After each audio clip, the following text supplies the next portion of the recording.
Hello dear candidate, मेरे दोस्तों भाइयों। इस वीडियो में हम लोग बात करेंगे एयरफोर्स वाले। ये ऊपर तो डायरेक्ट लिख दिया है। एग्ज़ाम सेंटर जाने से पहले ये वीडियो ज़रूर पढ़ना, ये चीज़ें ज़रूर पढ़ना है, ठीक ना। तो क्या पहले पढ़ना है फिजिक्स में 20+ लाने के लिए क्या स्ट्रेटजी। तो अब मतलब जो कुछ पढ़ना तो वो पढ़ चुके हो, लास्ट के टाइम में कुछ नहीं पढ़ सकते हो, ठीक है ना। केवल रिवीजन कर सकते हो। अगर आपने सारे सारे चैप्टर पढ़े और रिवीजन करने बैठे एक दिन में एक ही यूनिट, एक से ज़्यादा एक चैप्टर आपका कवर होगा। एक चैप्टर से और ज़्यादा रिवीजन एक यूनिट कवर कर सकते हो। इससे ज़्यादा कुछ आप नहीं कवर कर सकते। इससे ज़्यादा करो केवल आप पढ़ोगे, माइंड में कुछ नहीं जाएगा, रिवीजन भी नहीं होगा, वो केवल फिर बोझा हो जाएगा आपके लिए। और यह ये सबसे बेस्ट रहेगा अगर आपके लिए हम बेस्ट सटीक पॉइंट टू पॉइंट करके सारे चैप्टर का रिवीजन निचोड़ आपके पास रख दूं। तो यही मेरे पास निचोड़ है, रामबाण है, जिससे आप क्या करेंगे। अगर आपने बिल्कुल नहीं अभी तक पढ़ा, उतना रट लेंगे तो 10+100% है। अगर आपने पहले सारे चैप्टर कवर कर लिए हैं, उसको रिवीजन कर लिया, 20+ मेरा दावा है आपके आ जाएंगे, ठीक है ना।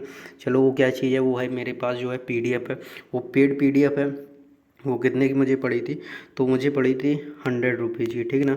मैं जहाँ पहले ऑफलाइन पढ़ता था, ठीक है ना, वहाँ पे टीचर वो सर क्या कराते थे, वो तो 200 रुपये लेते, 200 रुपये में सारा रिवीजन कराते, जिसमें वो PDF भी देते थे। अलग से जो PDF लेनी तो 100 रुपये की वो PDF मिलती थी। मैं 100 रुपये की PDF आपको बिल्कुल फ्री प्रोवाइड करा रहा हूँ। अगर आप अपना बड़ा बड़ा भाई और अपना गाइडर मेंटर समझते हैं तो अपने चैनल को सब्सक्राइब कर लें। आपके लिए ये बिल्कुल point to point related to air force जानकारी और सही बेस्ट गाइडेंस मिलेगी यहाँ पे। तो चलो देखते हैं, देर ना करते हुए वो PDF आपको ओपन करके दिखाते हैं।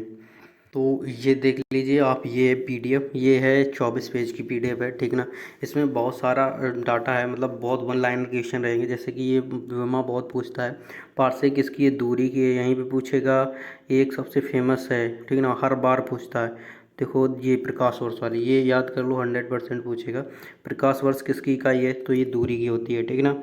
ऐसे करके ये एक्स यूनिट दूरी की है, टॉर दाब की है, फ्रैंकलिन बैकुलर क्यूरी किसकी है, तो क्यूरी है रेडियो एक्टिविटी की।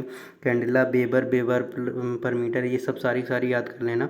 इसमें एक दो एरर भी हैं, यहाँ पे कोई एक एरर है शायद, देखना यहाँ पे चुंबकीय क्षेत्र की तीव्रता बेबर पर मीटर होगा यहाँ पे, ठीक है ना, बेबर पर मीटर स्क्वायर, ठीक। यहाँ पे बस एक ही दो एरर थी। इसके अलावा मैंने सारी PDF पढ़ी है, मुझे मेरी सारी की सारी रिवाइज है। आप पढ़ेंगे तो रिवाइज कर सकते हैं। इसके बाद आप देखेंगे तो यहाँ पे फिर ये हो जाएंगे आपके सूत्र वगैरह। औस का जैसे द्रव्यमान हो गया, ठीक ना, ये लिखा औस का द्रव्यमान, ऐसे करके ये 27 दिए। 27 अगर आपने ये रिवाइज कर लिए, इसी से कोई ना कोई फंस जाएगी। ये इंपॉर्टेंट वाले हैं, जैसे पॉइज का बहुत ज़्यादा, पॉइज श्यानता का है, ठीक है ना। और डाइन बल का है, ये SI है डाइन, ठीक ना, बल का। मैक्सवेल चुंबकीय फ्लक्स का, ये ऐसे करके ये सारे रिवीजन कर लेने। इसके बाद डायनमो, ये ऊर्जा रूपांतरण दिया है यहाँ पे। डायनमो में किस यांत्रिक ऊर्जा से विद्युत ऊर्जा, माइक में ध्वनि ऊर्जा से विद्युत ऊर्जा, और परमाणु भट्टी, विद्युत हीटर, स्त्री भाप, विद्युत घंटी, विद्युत पंखा क्या करता है, तो विद्युत पंखा लिखा विद्युत ऊर्जा को यांत्रिक ऊर्जा में बदलता है, ठीक है ना। ऐसे करके मोस्ट इंपॉर्टेंट ये PDF पे सारे सारे चैप्टर रिवाइज हो जाएंगे। यहाँ पे देखो इंपॉर्टेंट, ये रॉकेट के रूल दिए हैं। रॉकेट का सिद्धांत न्यूटन किस नियम पर, तो थर्ड लॉ पे बेस्ड है, ठीक ना। ये थर्ड लॉ पे न्यूटन का तीसरा नियम किस पे बेस्ड है, तो रेखीय संवेग संरक्षण के नियम। आपने पूरा चैप्टर पढ़ लिया, क्या पता ये वो उसने पूछ दिया।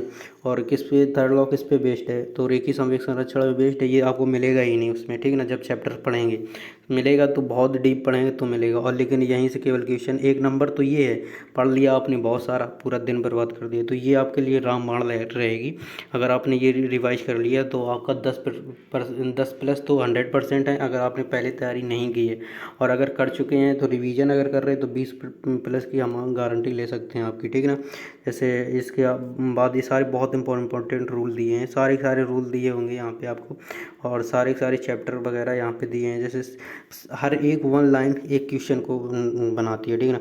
जैसे ये क्वेश्चन आ जाएगा 75 नंबर का लेते हैं, किसी सरल लोलक को कृत्रिम उपग्रह में ले जाने पर आवर्तकाल क्या होता है, तो ये जैसे 75 नंबर क्वेश्चन है तो अनंत हो जाता है, ठीक है ना। बस ये याद कर लिया, ये आ जाएगा, अनंत मार देना, इन्फिनाइट करके दिया होगा एक ऑप्शन, बस सही हो जाएगा, एक नंबर पक्का आपका। ऐसे करके ये है 24 नंबर। जैसे हीट चैप्टर से आपको कोई याद करना है तो किसी वस्तु के ठंडेपन अथवा गर्म की माप को क्या कहते हैं, तो ताप कहते हैं। और उस डिग्री सेंटीग्रेड और फ़ारेनहाइट कितने पे इक्वल होते हैं, तो 40 डिग्री पे बराबर होते हैं। परम शून्य ताप का मान कितना होता है, -273 डिग्री सेंटीग्रेड या फिर 0 केल्विन, ठीक ना। इस तरीके से आपको याद करना। स्वस्थ मनुष्य के शरीर का ताप कितना होता है, 37 डिग्री सेंटीग्रेड या 98.4 फ़ारेनहाइट। ये बहुत इंपॉर्टेंट है, वन लाइनर क्वेश्चन है, ठीक ना, आप याद कर लेंगे। इसी तरीके से पूरी की पूरी PDF है, आप देख सके। ये लाइट वाला चैप्टर है, शायद ये निकल गया आगे। और सारे चैप्टर आपको यहाँ पे मिल जाएंगे, ठीक। ये इलेक्ट्रिसिटी का है, जैसे कि आवेश प्रवाह की दर को क्या कहते हैं, वैद्युत धारा कहते हैं, ठीक ना। वैद्युत धारा कैसी राशि है, तो अदिश राशि है। वैद्युत विभव कैसी राशि है, अदिश राशि। वैद्युत विभव का मात्रक क्या है, जूल पर कूलम या फिर वोल्ट कह सकते हैं, ठीक ना।